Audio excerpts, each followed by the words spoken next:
राम कृष्ण हरे श्री राम जय राम जय जय राम। राम रमेति रमेति रमे रामे मनोरमे सहस्रनाम तत्तुल्यं राम नाम वरानने। गुरुर्ब्रह्मा गुरुर्विष्णु गुरुर्देवो महेश्वराय गुरुर् साक्षात् परब्रह्मं तस्मै श्री गुरवे नमः। तस्मै श्री गुरवे नमः। गोकर्ण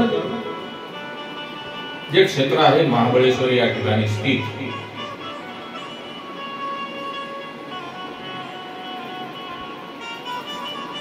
या ठिकाणी जे भगवान शंकर आहेत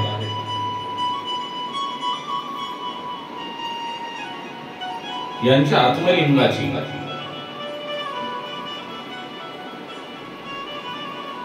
स्थापना कशी झाली या बाबतीत आजच्या कथेमध्ये आपण प्रकाश टाकणार असून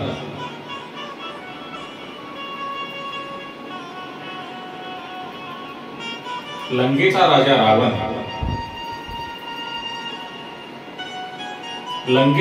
रावण याची आई कैकसी नावाची ही दररोज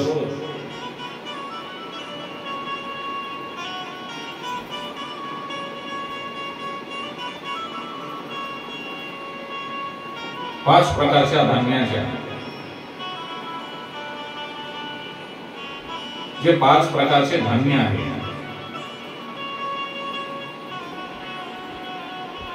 ते पीठ एकत्रित करून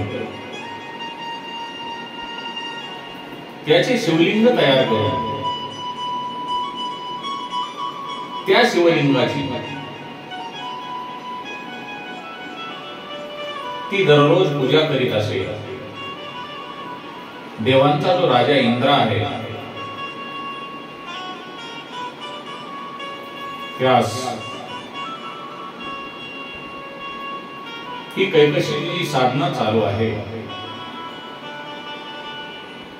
ती साधना ती तिच्या मुलासाठी म्हणजेच रावणासाठी करत असून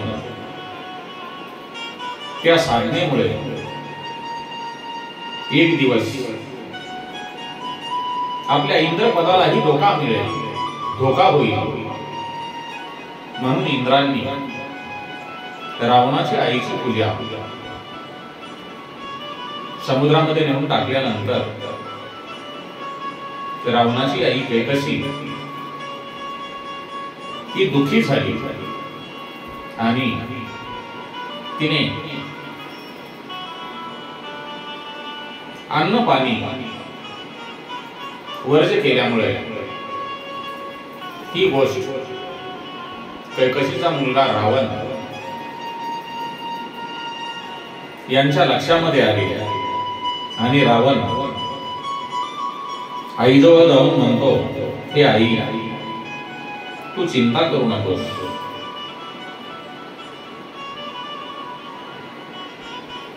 मी कैलासात जातो आणि भगवान शंकर यांची साधना करून, यांची पूजा करून, त्यांची भक्ती करून, त्यांना प्रसन्न करून घेऊन त्यांच्याजवळ जे आत्मलिंग आहे हे मी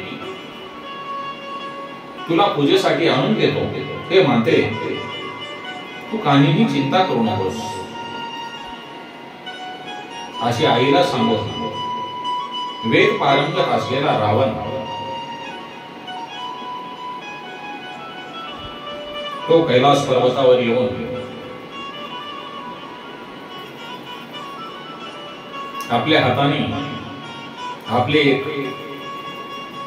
शिरछेदन करून शिरांच्या तारा करून भगवान शंकर यांचे गायन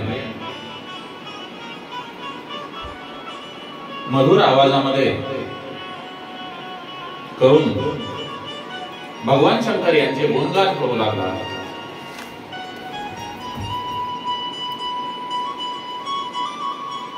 रावणांचे जे गायन होते ते भगवान शंकर यांना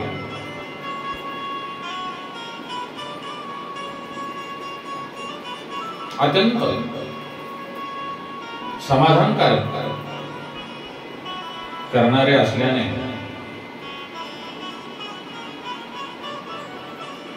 भगवान शंकर ते रावणाचे गायन ऐकल्याने त्याच्यावर अत्यंत प्रसन्न झाले आणि हे दशानना तू स्वतःचे शिरछेदन करून शिरांच्या तारा करून माझी भक्ती माझे गुणगान अत्यंत मधुर आवाजामध्ये केलेले आहेस, त्यामुळे मी तुला अति प्रसन्न झालेलो आहे. तुला जे हवे असेल ते तू वर मागून घे.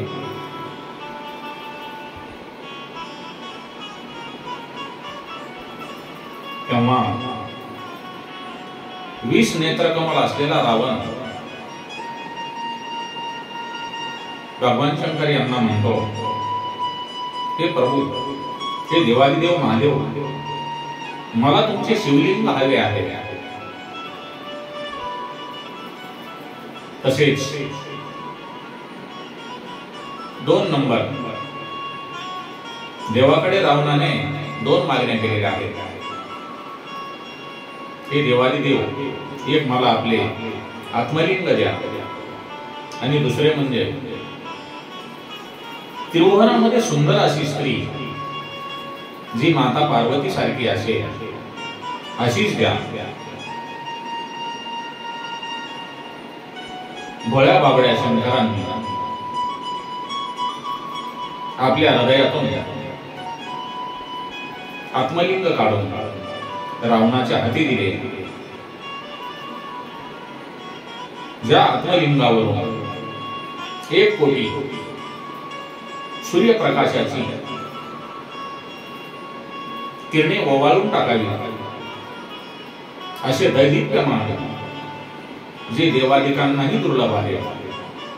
सर्व देवी देवता ज्या आत्मलिंगाची मनोभावे पूजा करतात, ते आत्मलिंग भगवान शंकर यांनी रावणाच्या स्वाधीन केलेले आहे. आणि रावणाची दुसरी मागणी म्हणजे माता जगदंबे सारखी त्रिभुवनात सुंदर असलेली स्त्री मला हवी आहे.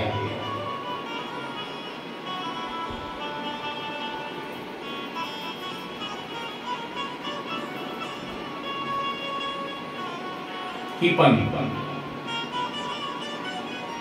मला आपण द्यावी.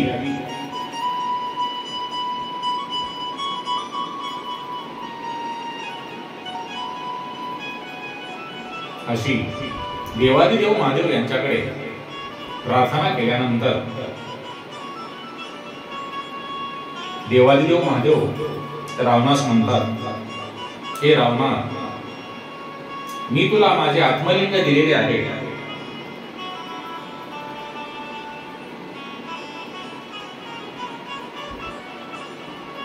आणि दुसरी मागणी म्हणजे तू पार्वती सारखी त्रिभुवनामध्ये सुंदर असलेली स्त्री मला दे असे म्हणतोस.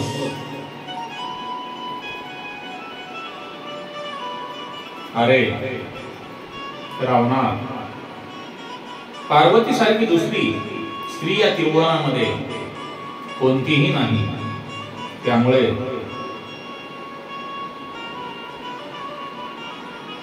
तिच्यासारखी सुंदर स्त्री ब्रह्मदेवही तयार करू शकणार नाही. म्हणून तू पार्वतीला सोबत घेऊन जा तेव्हा रावणाला अत्यंत आनंद झाला. भगवान शंकर यांची भार्या माता जगदंबा यांना घेऊन रावण दक्षिण दिशेने लंकेकडे निघाला असता रावणाला पाहून शिवपुत्र शिव पार्वती पुत्र गणेश, कार्तिक स्वामी आणि शिवगण नंदी, वीरभद्र हे भगवान शंकर यांना म्हणतात, हे देवादिदेव महादेव, आपण हे काय करत आहात? आमची माता आणि आपली भार्या यांना आपण रावणाच्या स्वाधीन केलेले आहे, त्यांना रावण घेऊन जात आहे. तेव्हा भगवान शंकर आपल्या गालातल्या गालामध्ये हसून त्यांना म्हणतात,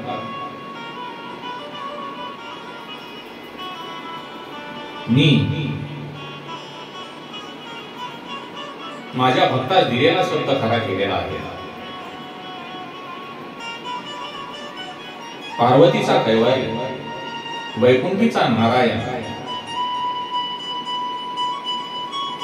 तिचा बंधू तिचे रक्षण करेल, त्याची चिंता मी का करावी?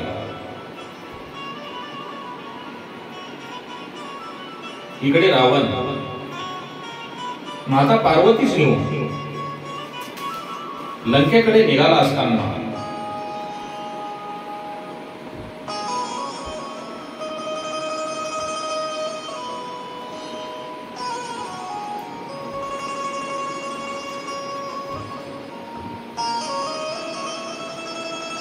माता पार्वती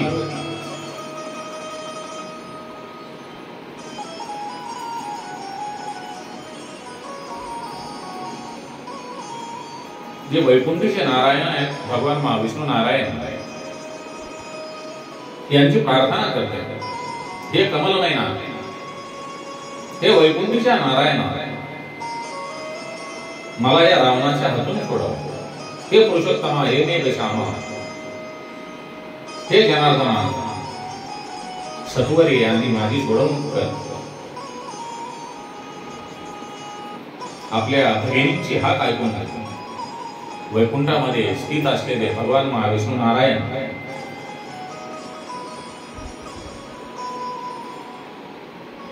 हे आपल्या भगिनींच्या मदतीसाठी धावून रावणाच्या समोर आले आणि रावणास म्हणतात,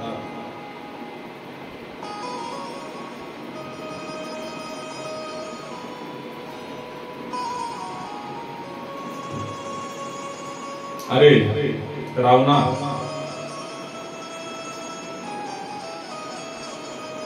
तू कोणास घेऊन जात आहेस?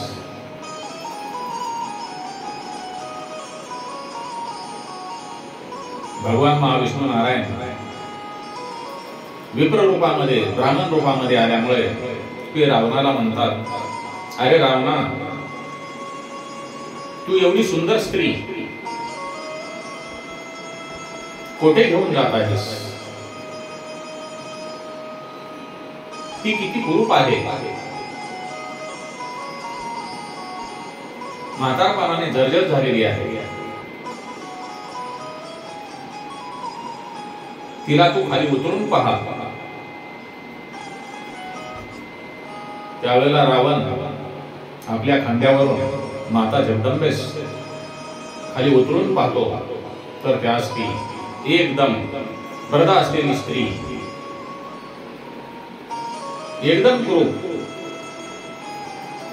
पाहून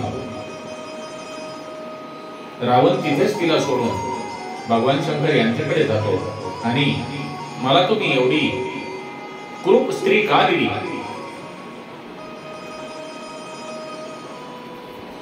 मला तुम्ही सुंदर स्त्री द्या. असे रावणाचे बोलणे भगवान शंकर यांनी ऐकल्यानंतर,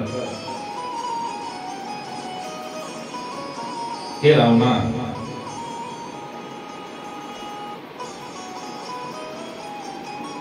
मी एक सुंदर स्त्री तयार करून मयासूर नावाच्या राक्षसाच्या पोटी ती जन्माला घाली. ती मंदोदरी या नावाने नावारूपाला येऊन मयासूर तिचे लग्न तुझ्यासोबत लावून दे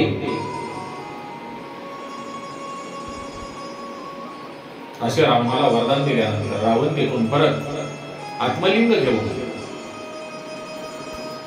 लंकेकडे निघाला असता.